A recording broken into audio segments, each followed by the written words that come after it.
الله أكبر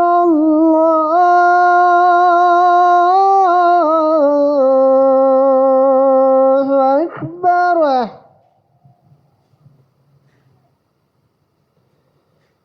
الله أكبر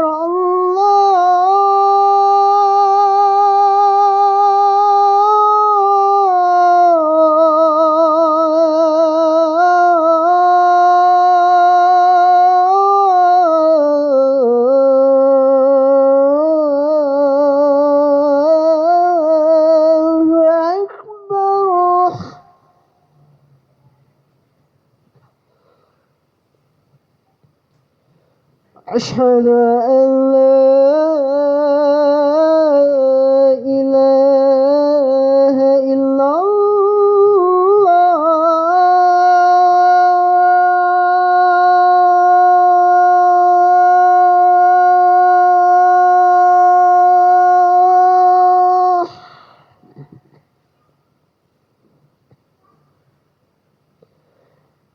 أشهد أن لا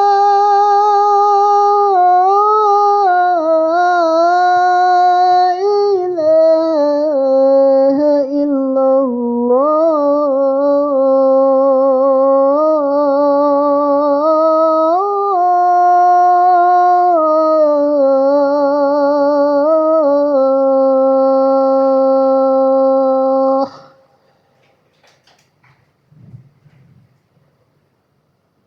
أشهد أن محمدا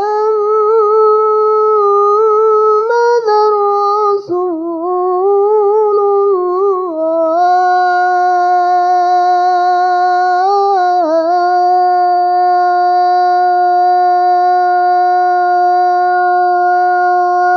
الله أشهد أن محمدا رسول الله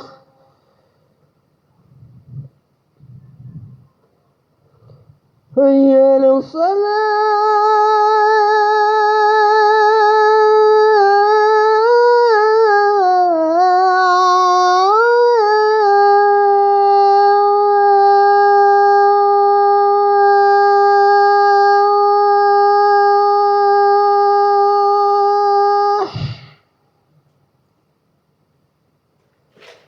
حي على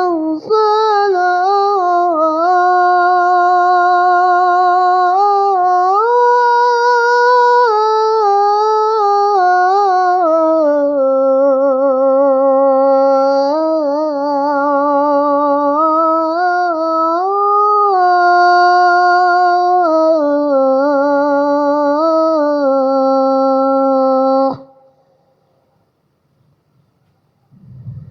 حي على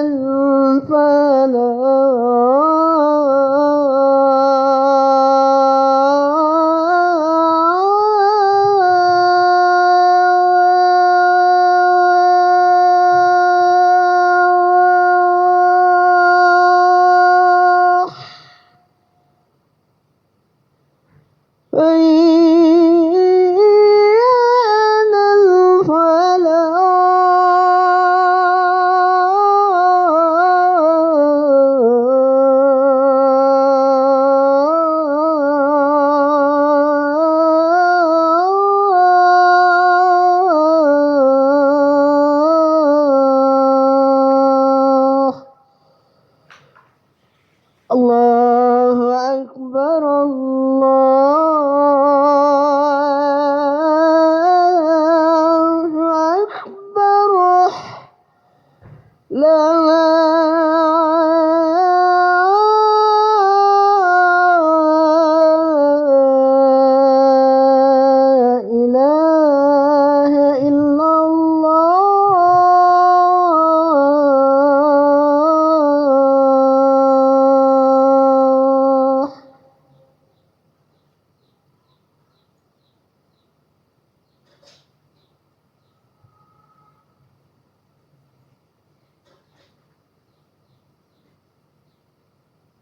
Innal hamdalillah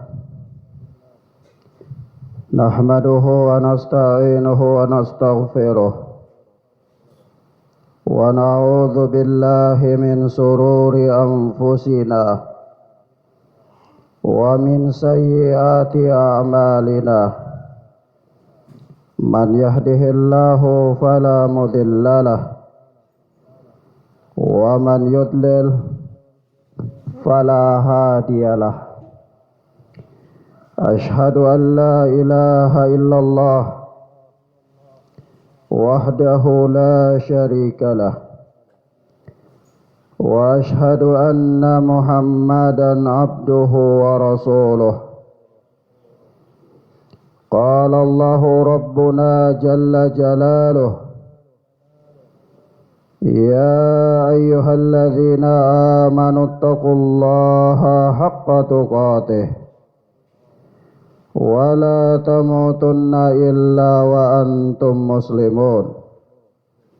Wa qala subhanahu ya ayyuhan nasu taqu rabbakum alladzi khalaqakum min nafsin wahidah wa khalaqa minha zawjaha wa batha minhuma rijalan katsiran wa nisaa'a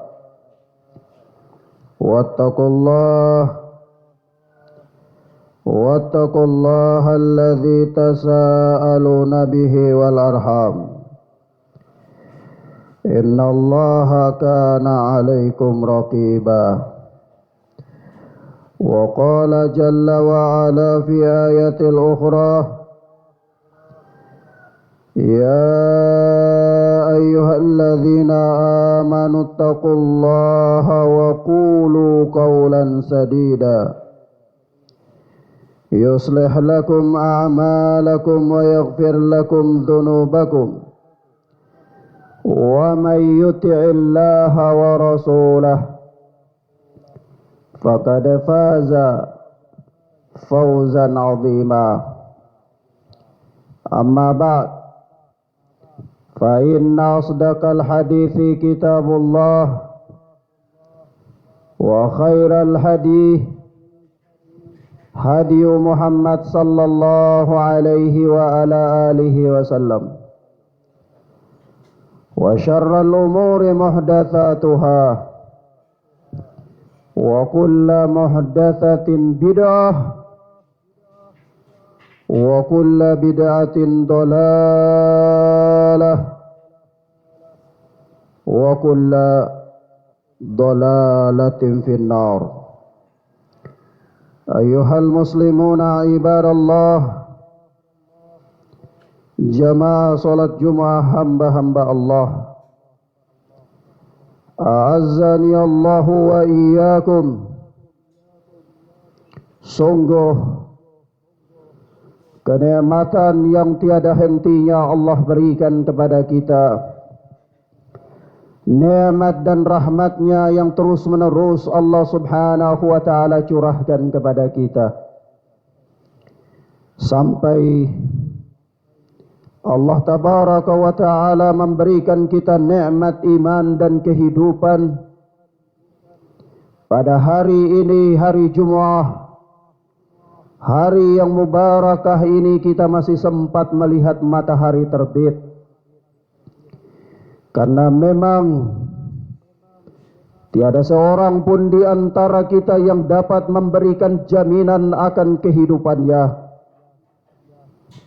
Karena kematian itu selalu datang mengintai setiap manusia, kapan dan dimanapun dia berada. Sebab itu Allah tabaraka wa ta'ala mengatakan kepada kita, a'udzu billahi samii'il alim minasy syaithanir rajim min hamzihi wa nafthihi wa nafthihi. Inna sa'ata atiyatun akadu ukhfiha litujza kullu nafsin bima tas'a. Sungguh kiamat itu pasti akan datang. Sungguh hari kematian itu pasti akan datang menimpa setiap individu manusia. Apakah dia orang dewasa ataukah dia anak kecil. Bahkan mungkin ketika dia masih berada di dalam rahim ibunya sekalipun, ketika Allah Tabaraka wa Ta'ala menakdirkan kematian itu datang kepadanya, maka seorang pun tak dapat menyelamatkan dia dari yang namanya mati ini. Sebab itu Allah Subhanahu wa Ta'ala dengan berbagai macam hikmah yang Allah jadikan, Allah merahasiakan kepada kita kapan datangnya hari kematian masing-masing manusia. Terkadang seseorang kematian datang kepadanya ketika dia berada di atas kasurnya yang empuk. Dan juga berapa banyak manusia yang kematian datang menyapa mereka tatkala mereka sedang berada di atas kendaraan mewahnya atau sedang bergembira ria dengan teman-temannya, apakah di pasar, di lapangan-lapangan olahraga, ataukah di event-event turnamen-turnamen olahraga dan yang lainnya. Atau bahkan mungkin di antara mereka ketika kematian itu datang menyapa mereka, mereka sedang berada di tempat-tempat rekreasi. Waliyadu billah, kita berlindung kepada Allah Tabaraka wa Ta'ala. Terlepas dari semua itu, kita sangat khawatirkan ketika kematian itu menyapa kita sementara kita sedang bermaksiat kepada Allah. Kita sedang melakukan kedurhakaan kepada Allah. Kita sedang membangkang kepada Allah Azza wa Jal, yang mana Allah Subhanahu wa Ta'ala khalaqak. Allah yang telah menciptakan engkau. Yang Allah katakan huwallazi yusawwirukum fil arhami kaifa yasha. Allah adalah Rabb yang telah menciptakan engkau, telah membentuk rupa-rupamu, telah membentuk jasadmu ketika engkau masih berada di dalam rahim ibumu. Ayuhal ikhwanna fiddin, azani Allahu wa iyyakum. Saudara-saudaraku jamaah salat Jumat yang mudah-mudahan dirahmati oleh Allah Subhanahu wa Ta'ala. Sebab itu ketika Allah menakdirkan kita dan memberikan kita kesempatan hidup sampai pada hari ini, artinya Allah masih memberikan kepada kita kesempatan untuk memperbaharui amalan-amalan kita, kesempatan untuk memperbanyak muhasabah, menghitung-hitung kelalaian kita. Karena sesungguhnya dunia ini tidak ada yang abadi. Engkau wahai Abdullah, sebentar lagi akan pergi meninggalkan dunia ini. Dan yang dibawa olehmu menemanimu di dalam alam kubur itu adalah amal-amal kebaktianmu kepada Allah. Lalu di hari yang mubarakah ini Allah menyeru kita, Allah memanggil kita di dalam surat Al-Jumu'ah ayat yang ke-9. Allah Tabaraka wa Ta'ala berfirman, Ya ayyuhalladzina amanu idza nudiya lis-salati min yaumil jumu'ah fas'au ila dzikrillah wa dharul bai' dzalikum khairul lakum in kuntum ta'lamun. Wahai orang-orang yang beriman, Allah memanggil kita dengan panggilan keimanan. Hai orang-orang yang beriman kepada Allah dan Rasul-Nya dan menjalankan syariat Allah. Idza nudiya lis-salati min yaumil jumu'ah, apabila telah diseru untuk melaksanakan solat pada hari Jumat, apabila telah dipanggil untuk melakukan solat Jumat, fas'au ila dzikrillah, maka segeralah kamu mengingat Allah. Wa dzarul bai', dzalikum khairul lakum in kuntum ta'lamun.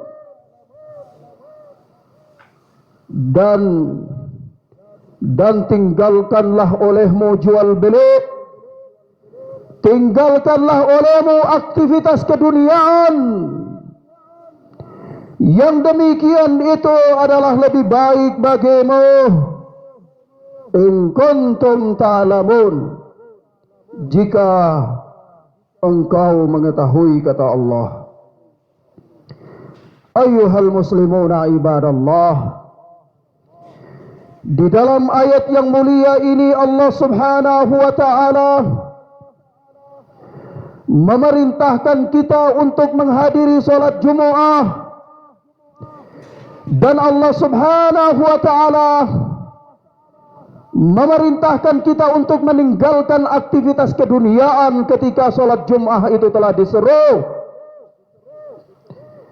Apakah itu perdagangan atau yang lain sebagainya. Namun kebanyakan manusia, mereka tidak menghiraukan panggilan Allah. Mereka tidak gubris dengan seruan Allah Azza wa Jal.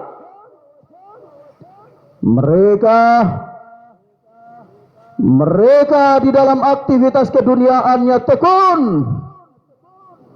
Di dalam aktivitas keduniaannya mereka khusyuk. Di dalam aktivitas keduniaannya tidak ada sesuatu pun yang dapat menghalangi mereka. Tetapi ketika mereka dipanggil oleh Allah Jalla wa Ala, yang telah menciptakan dirinya, memberikan dia rizki, memberikan dia pakaian, menganugerahkan kepadanya keimanan dan sejumlah kenikmatan yang Allah berikan kepadanya, memanggilnya untuk beribadah kepada Allah, dia katakan bahwa saya sedang sibuk. Dia katakan bahwa saya sakit. Dia katakan bahwa saya hari ini mempunyai janji dengan si fulan dan si halan. Tetapi kalau dalam urusan dunia, maka dia sangat bersemangat untuknya. Ayyuhal ibadallah, ketahuilah bahwa kehidupanmu ini bukanlah untuk makan dan minum. Ketahuilah kehidupanmu ini bukan untuk bersenda gurau. Ketahuilah bahwa kehidupanmu ini bukan hanya untuk berfoya-foya atas nama refreshing, atas nama meringankan beban hidup, atas nama dan atas nama yang dijadikan sebagai alasan oleh dirimu. Tetapi kehidupanmu ini adalah untuk beribadah kepada Allah. Andai bukan untuk beribadah kepada Allah, maka Allah Jalla wa Ala tidak akan pernah menciptakan engkau. Allah akan menciptakan makhluk yang lebih baik dari dirimu agar mereka beribadah kepada Allah. Allah Tabaraka wa Ta'ala mengatakan, Di dalam ayatnya, wa ma khalaqatul jinna wal insa illa liya'budun. Dan sesungguhnya tidaklah kami menciptakan makhluk dari golongan jin, dan tidak pula kami menciptakan makhluk dari golongan manusia, kecuali agar supaya mereka beribadah kepadaku. Bukan untuk mereka makan dan minum, bukan untuk mereka berfoya-foya, bukan untuk mereka menghabiskan usianya di dalam kesenangan-kesenangan dunia yang fata morgana.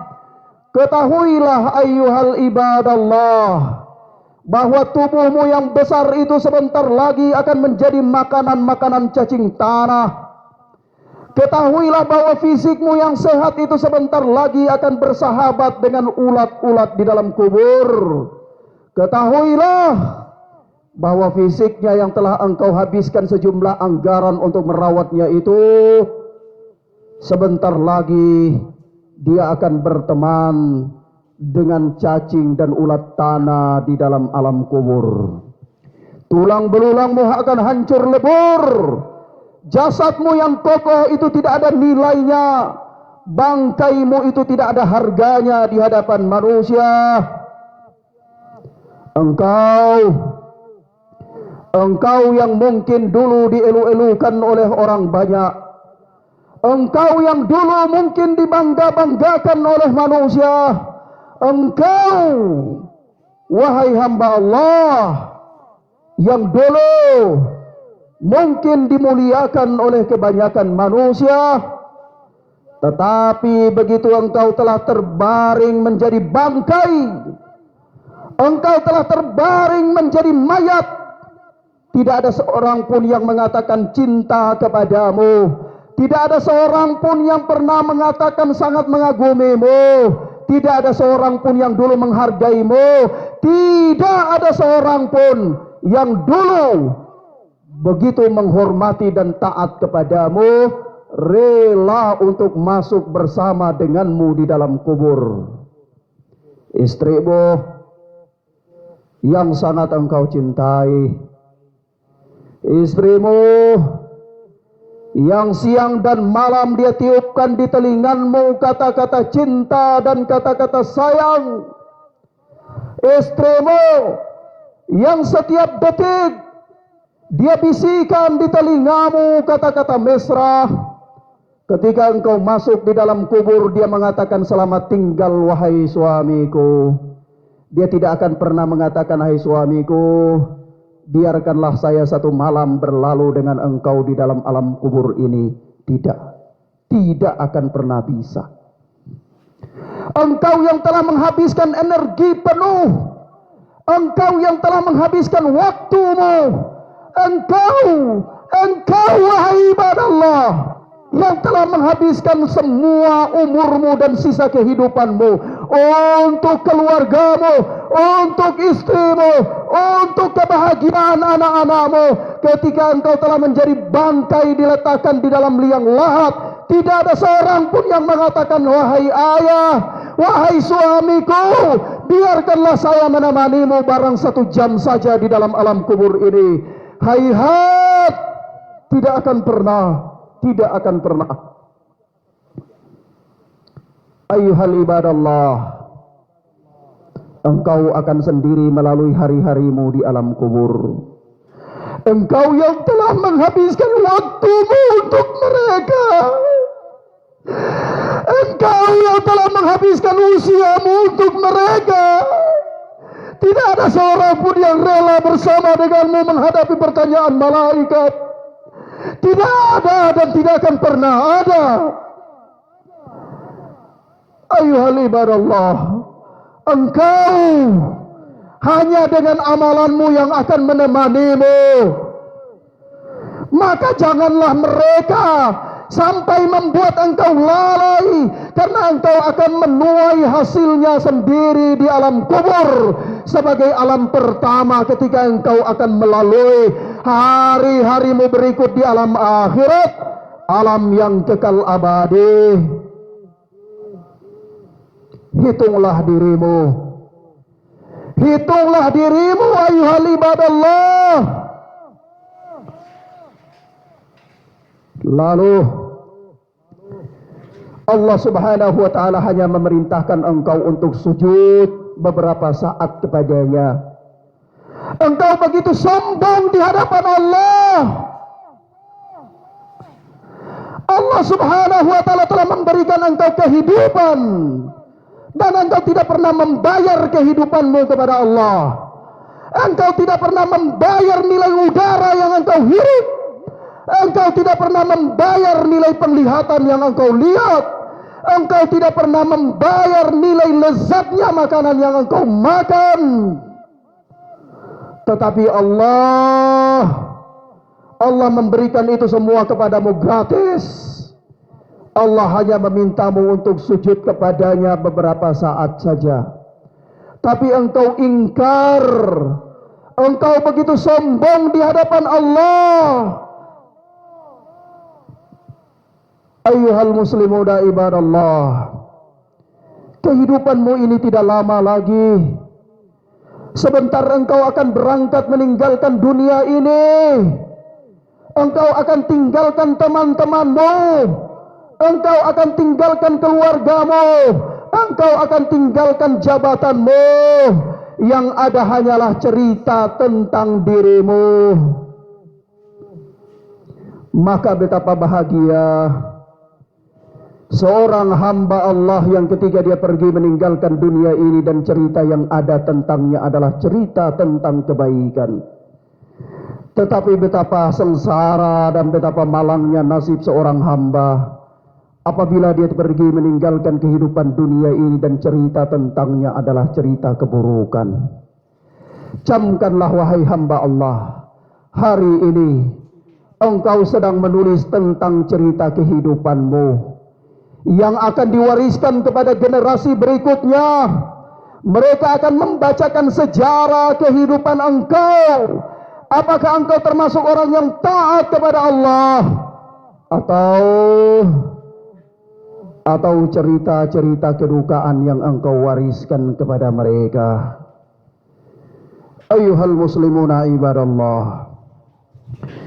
Sebab itu terkait dengan ayat yang mulia ini, Rasulullah sallallahu alaihi wasallam pernah mengatakan di dalam hadis, al-jum'atu haqqun wajibun ala kulli muslimin fi jama'atin illa arba'ah, abdun mamlukun aw imratun aw sabiyun aw maridun. Salat Jumat itu wajib bagi setiap muslim dengan berjamaah, kecuali bagi 4 jenis manusia, yaitu yang pertama hamba sahaya, yang kedua imrah wanita, dan yang ketiga sobiyun anak kecil, au maridun, yang keempat adalah orang yang sakit. 4 golongan ini tidak wajib bagi mereka untuk sholat Jumu'ah. Tetapi lain dari mereka wajib untuk melakukan sholat Jumu'ah. Dan sholat Jumu'ah itu tidak sah ditegakkan kecuali dengan berjamaah. Maka tidak sah seseorang yang melakukan sholat Jumu'ah sendiri di rumahnya atau di kamarnya. Tetapi sholat Jumu'ah itu wajib untuk ditegakkan secara berjamaah. Lalu Rasulullah sallallahu alaihi wasallam menyebutkan ancaman bagi orang-orang yang meninggalkan salat Jumat. Orang-orang yang sering meninggalkan salat Jumat.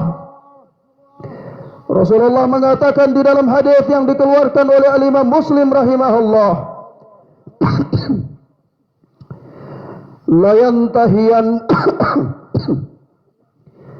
la yantahiyanna aqwamun an wad'ihimul jumu'at aw la yahtimanna Allahu ala qulubihim thumma la yakununna minal ghafilin.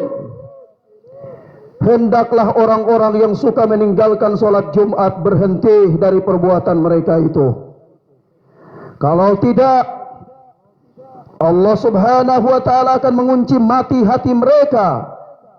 Kemudian mereka benar-benar termasuk orang-orang yang lalai. Mereka benar-benar termasuk orang-orang yang lalai. Ayuhal ibadallah, demikianlah ancaman Rasulullah sallallahu alaihi wasallam kepada orang-orang yang selalu meninggalkan salat Jumat tanpa udzur yang syar'i. Maka perhatikanlah. Barakallahu fikum.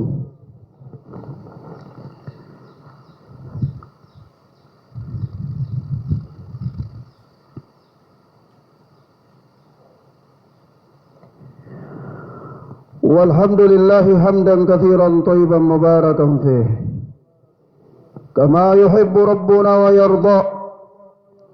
Ashhadu an la ilaha illallah wahdahu la syarika lah, wa ashhadu anna Muhammadan abduhu wa rasuluh sallallahu alaihi wa ala alihi wa sahbihi wa sallam. Amma ba'd. Ayyuhal muslimuna ibadallah, jamaah salat Jumat hamba-hamba Allah, a'azzani Allah wa iyyakum, yang mudah-mudahan dimuliakan dan dirahmati oleh Allah Subhanahu wa taala.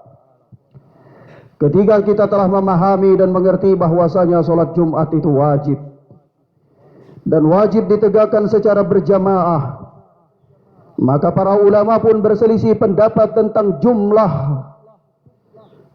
jamaah yang kemudian dapat dianggap suatu Jumat itu sah atau tidak.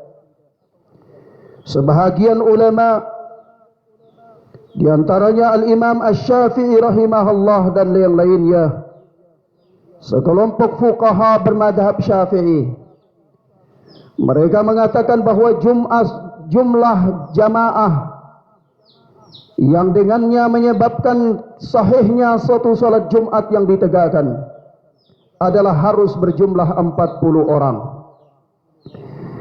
Yaitu mereka berdalil dengan hadis yang dikeluarkan oleh Al-Imam Abu Daud dari sahabat Ka'ab bin Malik radhiyallahu taala anhu, yaitu Abdurrahman bin Ka'ab bin Malik, anaknya sahabat yang bernama Ka'ab bin Malik, bernama Abdurrahman. Ketika bapaknya Ka'ab bin Malik telah usia senja, telah usia tua, maka dia biasa menuntun bapaknya untuk ke masjid ketika hari Jumat.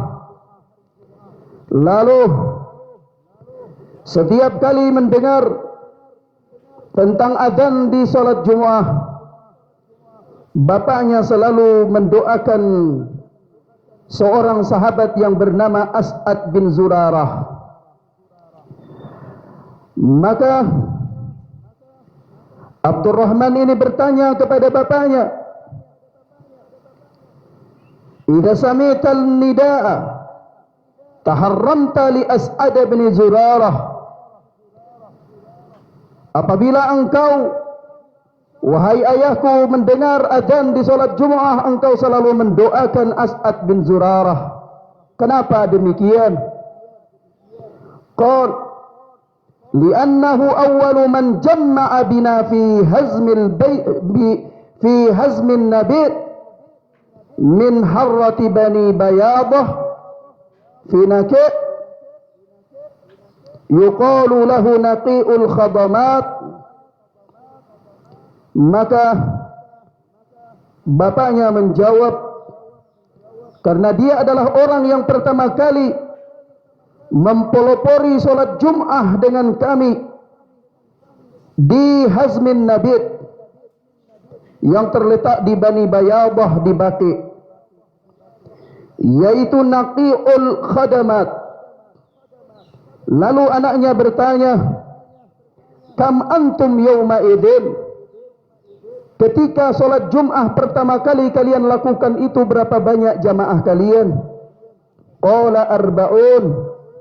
Ka'ab bin Malik mengatakan jumlah kami ketika itu 40 orang. Maka dengan hadis inilah sebahagian fuqaha asy-Syafi'iyah mengatakan bahwasanya di antara syarat sahnya salat Jumat itu jumlah jamaahnya 40. Namun para ulama, jumhur ulama, kemudian juga sebahagian fuqaha asy-Syafi'iyah seperti al-Imam Asy-Syaukani dan yang lainnya, dan juga al-Imam Asy-Syaikh Siddiq Hasan Khan dan para ulama ahlul hadis, mereka mengatakan bahwasanya tidak ada nas yang tegas dan jelas yang memberikan pembatasan tentang sahnya jumlah jamaah salat Jumat. Adapun nas yang digunakan oleh mereka ada nas yang bersifat temporer, nas yang bersifat sebuah kasus yang terjadi secara kebetulan ketika itu. Maka nas-nas yang terjadi secara kebetulan itu tidak dapat dijadikan sebagai dalil untuk membatasi jumlah tertentu atau melakukan pembatasan. Sebab ketika itu kasusnya adalah kasus yang terjadi ketika itu, yakni jumlah jamaahnya 40. Kalau seandainya ketika itu ada 3 orang, maka itu bukan berarti 3 orang adalah jumlah pembatasan. Atau mungkin ketika waktu itu jumlah jamaahnya terjadi 15 orang, maka 15 orang pun bukanlah jumlah pembatasan. Sebagaimana pada kasus ini, yakni ketika itu jumlah mereka 40 orang. Memang kasusnya adalah temporer ketika itu. Misalnya ketika kita gunakan nas-nas seperti ini untuk pembatasan, maka akan terjadi kekeliruan yang sangat banyak, dan telah maklum dalam ilmu usul fikih bahwa kasus-kasus yang telah terjadi secara temporer tidak dapat dijadikan sebagai dalil pembatasan.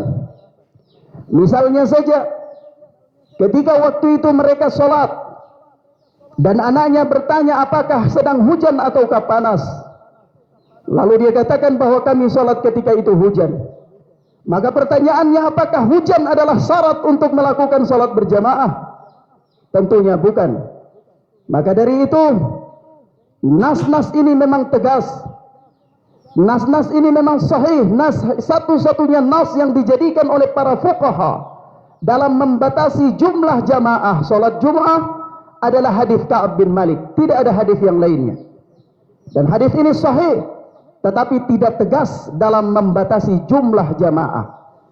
Adapun nas-nas yang tegas dalam membatasi jumlah jamaah adalah nas-nas yang dhaif, yang semuanya tidak dapat dijadikan sebagai hujjah. Demikianlah diterangkan oleh al-Imam Asy-Syaukani di dalam Nailul Autar dan para imam-imam ahlul hadis yang lainnya. Barakallahu fikum. Inna Allaha wa malaikatahu yusalluna 'alan nabi. Ya ayyuhalladzina amanu sallu 'alaihi wa sallimu taslimah.